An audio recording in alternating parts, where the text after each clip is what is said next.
Pourquoi un projet de ligne Agen-Périgueux? Ce projet répond à la demande du président de la région, M. Alain Rousset, et à tous les élus riverains de cette ligne, désireux de prouver son intérêt capital pour la survie de notre territoire. Cette ligne est un sillon vertical dans un espace naturel qui présente de réelles opportunités économiques. Elle connecte nos deux départements avec le nord, Limoges-Paris, avec l'ouest, Libourne-Bordeaux, avec le sud, Montauban, Toulouse, Marseille et Nice, avec le sud-ouest, Pau et l'Espagne, et la future LGV Bordeaux-Toulouse. Notre réseau routier actuel n'est plus adapté aux distances et aux temps contraints des déplacements d'aujourd'hui. Avec 12 000 véhicules par jour l'été, dont plusieurs centaines de poids lourds, les ESI montrent par exemple les limites du trafic routier. En matière de tourisme pur sur notre territoire, la fréquentation actuelle a atteint environ 4 millions de visiteurs du château de Bonagui aux grottes de Lascaux. Face à cette saturation du réseau routier, le train a tous les avantages pour lui. Plus sûr, plus rapide, plus économique, plus respectueux de l'environnement. L'accès par le rail apparaît donc essentiel pour l'activité et contribue aussi à la sauvegarde environnementale des richesses de notre territoire. Le développement économique de notre territoire ne peut se passer de liaisons directes et rapides vers les pôles universitaires, plus de 10 000 étudiants sur les deux départements, et les centres économiques des métropoles. Cette ligne Agen-Périgueux est une ligne d'aménagement du territoire qui est extrêmement importante pour notre département et pour nos départements riverains. Et nous devons contribuer à la moderniser, à faire en sorte qu'elle perdure parce que nous avons des villes universitaires, Agen, Périgueux, Limoges, et qui ont de mauvais accès routiers. Le remplacement de cette ligne par une ligne de bus n'apportera pas un service de qualité et n'est pas une solution d'avenir. Le département de Lot-et-Garonne est prêt à s'investir dans un projet de ligne avec les communes, les communautés de communes, le département bien sûr et la région pour faire en sorte que dès aujourd'hui, cette ligne marche mieux en termes de fréquentation, soit plus popularisée, mieux connue pour appuyer demain nos demandes d'investissement importants auprès de la SNCF. Cette ligne est particulièrement importante pour le bassin de vie et d'emploi du Fumélois, qui est aujourd'hui extrêmement impacté par la crise industrielle et la crise économique. Et pour ce territoire-là, et pour le Lot-et-Garonne, bien sûr, cette ligne doit demain non seulement perdurer, mais se développer.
Vous êtes ici à la gare d'Agen et je voudrais m'associer pleinement à l'action que mènent mes collègues maires, notamment ceux du Fumélois, pour la défense de la ligne Agen-Périgueux. Je le fais d'abord en tant que Lot-et-Garonnais. Je suis solidaire de leur combat parce que je sais que leur territoire a besoin de ce moyen de transport. Mais je le fais aussi en tant que maire d'Agen. L'intérêt bien compris d'Agen, c'est effectivement d'être accessible, notamment par le chemin de fer. Ça serait un contresens majeur que de supprimer ce mode de transport qui, de toute évidence, est plus écologique que peut l'être la voiture individuelle. Voilà, pour toutes ces raisons, en tant que Lot-et-Garonnais, en tant qu'Agenais, et tout simplement en tant que citoyen de 2018, je soutiens pleinement le combat pour le maintien et la modernisation de la ligne Agen-Périgueux. Pour être performant, le train régional doit se réinventer pour permettre aux habitants, aux étudiants, aux touristes de traverser leur département et rejoindre les pôles urbains pour leurs besoins professionnels, d'études ou de santé.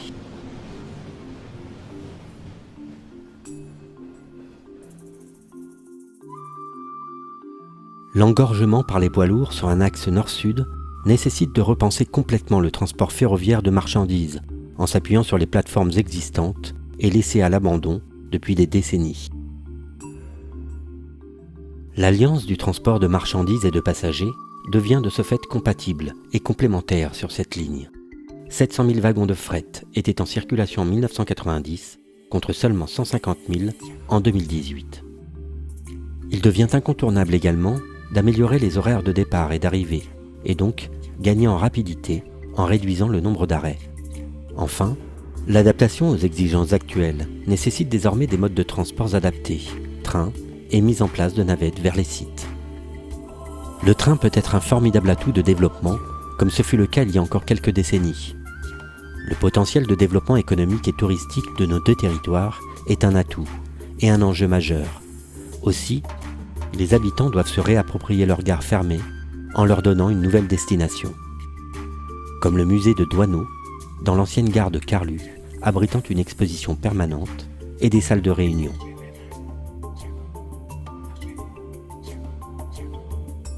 Ou encore, un cabinet médical connecté, télémédecine, un médecin partout, tout le temps. Autre exemple de réhabilitation de gare, un espace de coworking où cohabitent des PME, des artisans et des indépendants. Enfin, en permettant d'atteindre les deux métropoles, Bordeaux et Toulouse, en moins de 2 heures, nous accueillerons nombre de citadins qui se fixeront sur notre beau territoire périgord-agenais en y développant le télétravail.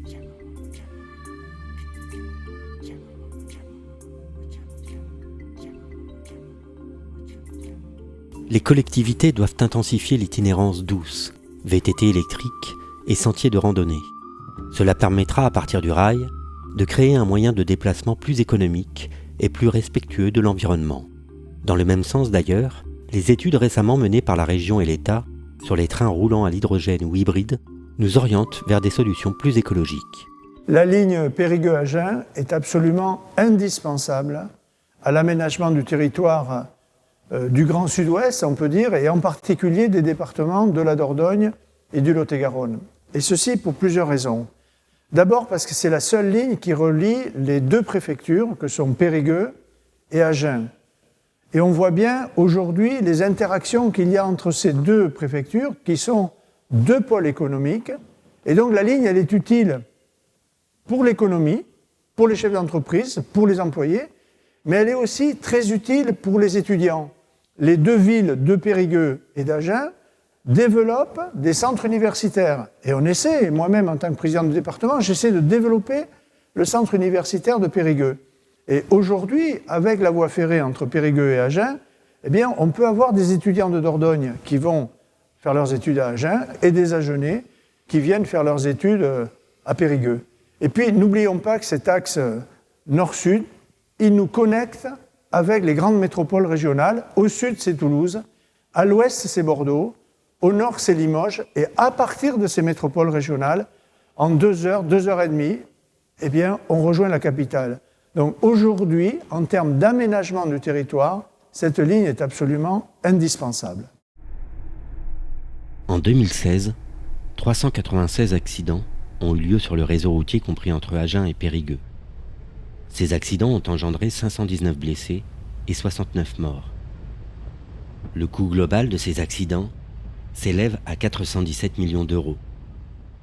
Si, par modernisation, son adaptation aux besoins sociétaux et de ce fait son attractivité, la ligne Périgueux-Agen permettait de réduire ne serait-ce que de 10% le nombre de ses victimes, l'économie réalisée sur 10 ans serait de 417 millions d'euros.